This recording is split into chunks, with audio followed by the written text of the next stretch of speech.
आसन हैं जो आप एसिडिटी को दूर भगाने के लिए कर सकते हैं। एक और बहुत ही आसान सा आसन मैं आपको बताऊंगी। सबसे पहले तो आप अपने घुटनों के बल ऐसे बैठ जाइए। आपके जो ये पैर होंगे, आपके जो फीट होंगे वो आउटवर्ड्स होंगे। आप बैठ जाइए, आपके दोनों फीट के जो अंगूठे हैं वो मिले हुए होंगे और आपका जो हिप है वो आपके पैरों पर प्लेस्ड रहेगा, बिल्कुल जैसे मेरा प्लेस्ड है।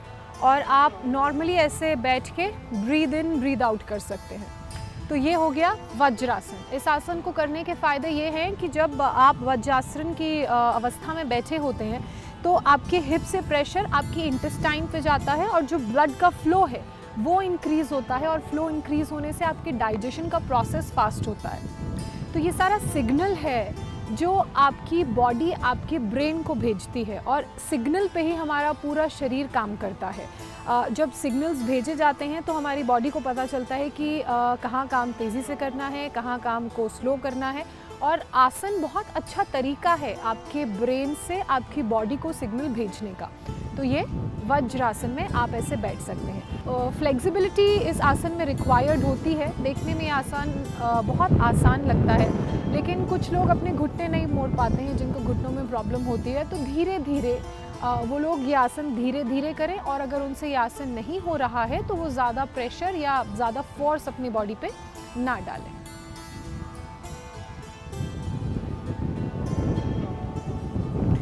अब बात अगले आसन की करेंगे।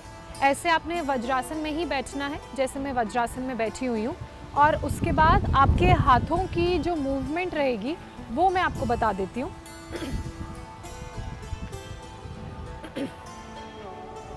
अब अगले आसन की बात करते हैं। ऐसे ही वज्रासन में आपने बैठना है जैसे मैं बैठी हुई हूँ। अब हम करेंगे मंडूक आसन, जो हमारी एसिडिटी की प्रॉब्लम के लिए भी बहुत फ़ायदेमंद है और जो डाइजेशन को बेहतर करना होता है, इम्प्रूव करना होता है, उसके लिए भी बहुत फ़ायदेमंद है।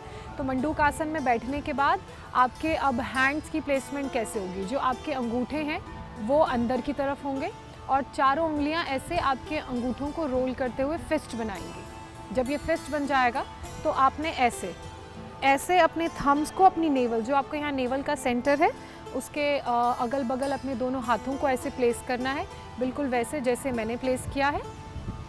ऐसे आपके हाथों की प्लेसमेंट रहेगी और उसके बाद आपने ब्रीद इन करना है। अभी प्रेशर नहीं डालना है, अभी ब्रीद इन करना है। Breathe in, breathe out. एक और बहुत इम्पॉर्टेंट बात, योगा में हम जब भी ब्रीद इन करते हैं तो नाक से ही करते हैं। बहुत कम ऐसे प्राणायाम हैं जिसमें हम मुंह से ब्रीद इन करते हैं, वरना सारे प्राणायाम में हम ब्रीद इन और ब्रीद आउट नाक से करते हैं। दोबारा ब्रीद इन और ब्रीद आउट करते हुए आप अपनी अपर बॉडी को आगे की तरफ बेंड करेंगे। लोअर बॉडी बिल्कुल स्टेबल रहेगी।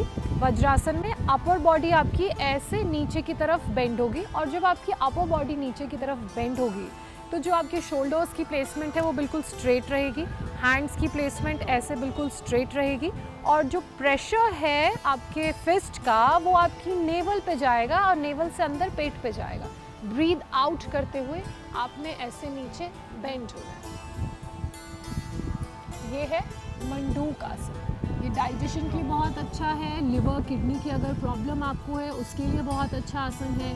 डायबिटीज़ के लिए ये बहुत अच्छा आसन है। तो ये उन इकलौते आसनों में से ऐसा आसन है जिसे आप करेंगे तो फ़ायदे मल्टीपल मिलेंगे। बहुत सारे ऐसे आसन हैं जिनको आप करेंगे तो उनके बहुत सारे फ़ायदे आपको मिलेंगे। तो उनमें से ये आसन है जो आप अगर रेगुलरली करेंगे तो आपको इसके बहुत सारे बेनिफिट्स मिलेंगे। आप मंडूक आसन के कई राउंड कर सकते हैं। आप 30 सेकंड्स तक कोशिश करिएगा कि जब नीचे जा रहे हैं तो होल्ड करें और उसके बाद अगर आप नीचे जाने में कंफर्टेबल हैं, आपके पेट में बहुत ज़्यादा प्रेशर नहीं पड़ रहा है, मीडियम प्रेशर पड़ रहा है, तो धीरे धीरे आप अपने होल्ड को बढ़ाइएगा, ड्यूरेशन बढ़ाइएगा। आप 30 सेकंड से 45 सेकंड, 45 सेकंड से 1 मिनट, 1.5 मिनट ऐसे भी कर सकते हैं। ध्यान दीजिएगा कि जब आप ये आसन करें तो आप बहुत कंफर्टेबल पोजीशन में हो। जैसे मेरे लिए वज्रासन इज़ वेरी कंफर्टेबल, लेकिन बहुत से ऐसे लोग हैं जिनके लिए वज्रासन में बैठना कंफर्टेबल नहीं होता है, तो वो लोग अपनी बॉडी को ज़्यादा स्ट्रेन ना करें। अगर वो वज्रासन में बैठ के इस आसन को नहीं कर पा रहे हैं तो नॉर्मल आप ऐसे सुखासन में बैठ के कर सकते हैं। पद्मासन तो बहुत डिफ़िकल्ट होगा, तो आप ऐसे सुखासन में भी बैठ के फिर आपके फिस्ट नहीं बनेगा, हाथ खुले रहेंगे। लेफ़्ट हैंड आपकी नेवल के ऊपर प्लेस होगा, राइट हैंड लेफ़्ट के ऊपर प्लेस होगा और ब्रीद आउट करते हुए आप ऐसे नीचे जाएंगे। तो प्रेशर तो भी पेट पे आएगा, लेकिन ये उन लोगों के लिए है जो वज्रासन में नहीं बैठ सकते हैं, तो वो ऐसे सुख आसन में बैठ के इस आसन को कर सकते हैं। ड्यूरेशन वही है 30 seconds, 30 to 45 seconds, 45 seconds to 1 minute and 1.5 minute as per your comfort and as per your flexibility। याद रखिए आसन हम इसलिए कर रहे हैं कि हमारी बॉडी को इसका फ़ायदा मिले, ना कि इसलिए कि आसन गलत तरीके से करने की वजह से या फिर बहुत देर तक करने की वजह से इंजर्ड हो जाए। उतना ही कीजिए जितना आपकी बॉडी इनिशियली बिगनिंग में अलाउ करे, और धीरे धीरे अपनी ड्यूरेशन को बढ़ाइए। जो प्रोसेस है ड्यूरेशन बढ़ाने का, होल्ड की, वो बहुत स्लो, स्टेडी और ग्रेजुअल होना चाहिए। एकदम से आपको जंप इन नहीं करना है कि अभी मैंने 30 सेकंड के लिए कर लिया तो मैं 1.5 मिनट के लिए कर लूँगा या कर लूँगी। बहुत आराम से, बहुत धीरे धीरे आप अपने होल्ड के ड्यूरेशन को बढ़ाइए। ये हुआ तीसरा आसन।